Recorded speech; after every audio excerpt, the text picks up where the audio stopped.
అయితే అన్నయ్య వాళ్ళు ఏమైపోతారే? వాళ్ళకి నేను ఏమని సమాధానం చెప్పనే? చెయ్యాల్సిందంతా చేసినారు. ఇప్పుడు మాట్లాడగానే రోషం వచ్చేసినదా? బాగుండదు కదా. ఏమి తమాషాలు పడుతుండారా? మేమేదో తప్పు చేసిన మాదిరి రావడము బిళ్ళలు మింగడము. ఏంటమ్మా అశ్విని ఇది?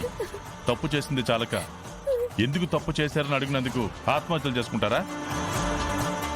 అర్జున్, ఎందుకైనా మంచిది డాక్టర్ ఫోన్ చేసి వెంటనే రమ్మని చెప్పు. తప్పు చేసిందంటే ఏం చేసింది బావగారు? ఎవరి కోసం చేసింది? ఎవరి కోసం చేసుండాది? మా కోసం చేసినట్టు మాట్లాడుతుండావో? అవును, మీకోసమే చేసింది. ఈ ఇంటి కోడలు కావాలని చేసింది.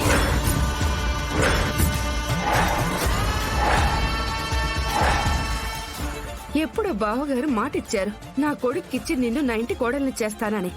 అందుకే అర్జున్ నా భర్తని చిన్నప్పటి నుంచి ఆశపడింది. అర్జున్ భర్త కావాలని కలలు కంది. కానీ మీరేమో ఇచ్చిన మాటని మర్చిపోయి ఆ దుర్గం తీసుకొచ్చి కోడల్ని చేసుకున్నారు.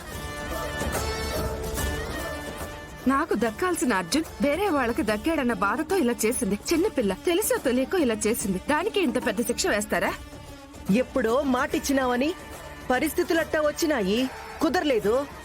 అంత మాత్రం చేత బంగారం లాంటి ఆ పిల్ల మీద నిందలు వేస్తారా? ఏదో వాళ్ళిద్దరికట్ట రాసి పెట్టినది అట్ట జరిగిపోయి ఉండాది. నేను దుర్గ ఇష్టంతోనే చేసుకున్నాను. వైశాలిని నేనెప్పుడు ఇష్టపడలేదు. పెళ్లి చేసుకుంటానని తనతో నేనెప్పుడూ చెప్పలేదు.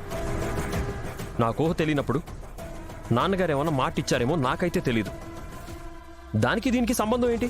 సంబంధం ఉంది, లేకుండా ఎలా ఉంటుంది? బావుగారు, మీరు పెద్ద మనిషి, 10 మందికి మంచి చెడు చెప్తుంటారు. మీరు చెప్పండి, మీరు అలా మాటిచ్చి తప్పడం న్యాయంగా ఉందా?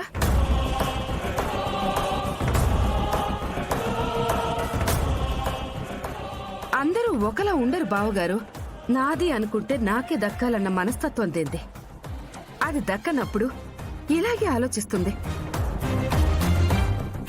ఇచ్చిన మాటని ఎలాగో వదిలేశారు. ఇప్పుడు దీని ప్రాణాలు కూడా తీయాలనుకుంటున్నారా?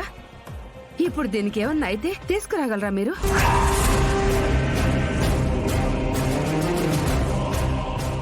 ఇప్పుడు నేను ఇచ్చిన మాట వల్లే తను ఎలా అయింది అంటావు? నువ్వు ఊరుకో అన్నా.